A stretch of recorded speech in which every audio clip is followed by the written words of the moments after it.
A passenger jet worth over $300 million lands for the last time. Within days, giant machines begin tearing it apart, piece by piece.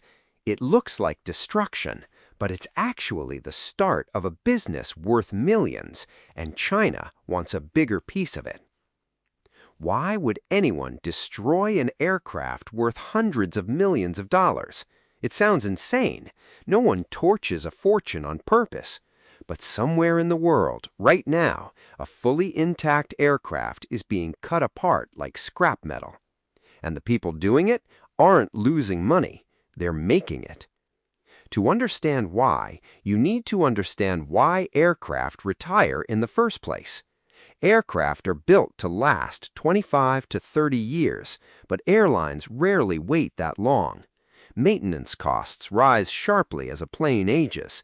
Every few years, it needs a deep inspection that can cost millions of dollars.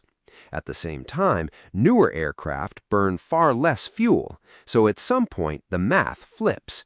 Keeping an old plane flying costs more than retiring it.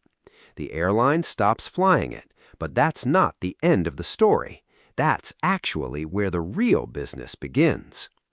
Because here's the twist almost no one expects.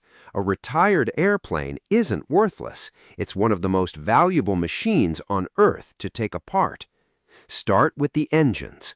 A single jet engine can cost more than $10 million new, and even used in working condition, it can sell for millions. But the engines aren't even the most surprising part. Landing gear is next. It absorbs the violent impact of every landing, so it has to be engineered to extreme precision. A single landing gear assembly can be worth hundreds of thousands of dollars on the used parts market. Then there's avionics, the cockpit's navigation and communication systems.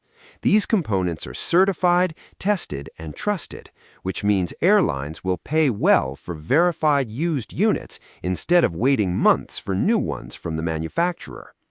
But metal is where things get interesting in a different way.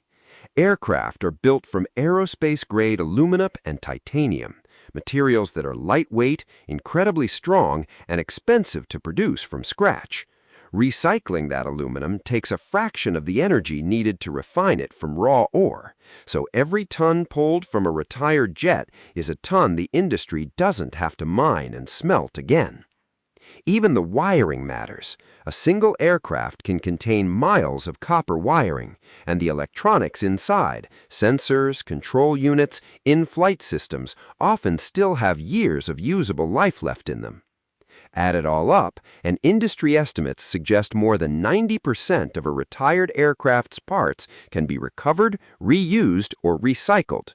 That old plane sitting at the edge of the airport isn't garbage. It's a warehouse of high-value components waiting to be unlocked. This is where China enters the picture, not as the inventor of aircraft recycling. That industry already exists in places like the United States and Europe, but as a country racing to build serious capacity in it, and fast. Here's why. China's aviation sector has explosively expanded over the past 2 decades. More planes flying means more planes eventually aging out of service.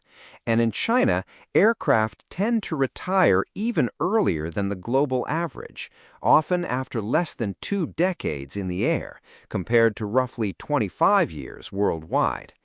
That means a wave of retirements is coming, and it's coming sooner than in most other countries.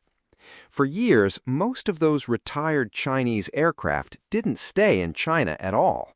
The majority were flown overseas to be dismantled, stored, or remanufactured elsewhere, meaning the value stayed elsewhere too. But that's starting to change. Chinese aviation authorities and private companies have been investing heavily in domestic teardown capacity, training technicians, building storage and dismantling facilities, and developing certification standards so recovered parts can legally re-enter the supply chain. International players have taken notice too.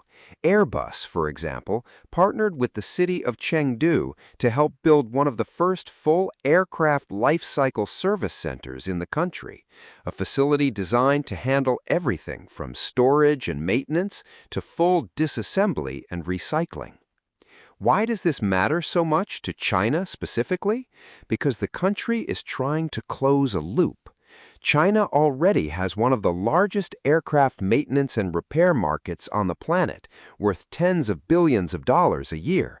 But turning old planes into recovered parts, recycled metal, and reusable systems adds an entirely new layer of value, one that doesn't require importing anything.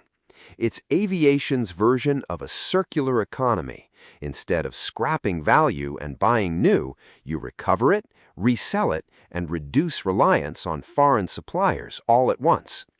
And that's the deeper strategic reason this industry is growing so quickly.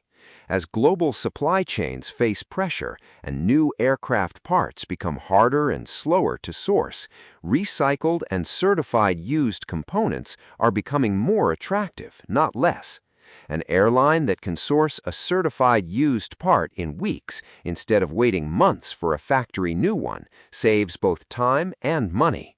China's push into this space isn't just about handling its own retiring fleet, it's about positioning itself inside a global aftermarket worth billions. There are real challenges ahead. Newer aircraft use more advanced composite materials that are far harder to recycle than aluminum, and the technology to break those materials down efficiently is still developing, in China and everywhere else. Building a dismantling industry also means building trust. Airlines need certainty that recovered parts are documented, tested, and safe. That kind of credibility takes years to earn. But the trajectory is clear. Analysts expect thousands of commercial aircraft worldwide to retire over the next 2 decades. Some estimates put the number at around 15,000 planes. Every one of them will need somewhere to go, and China, with its young but rapidly aging fleet, its manufacturing expertise, and its growing web of partnerships with global aerospace giants, is positioning itself to capture a meaningful share of what that retirement wave leaves behind. So the next time you board a passenger jet, remember this: one day that aircraft will stop carrying people, but its most valuable journey might only begin after its final landing.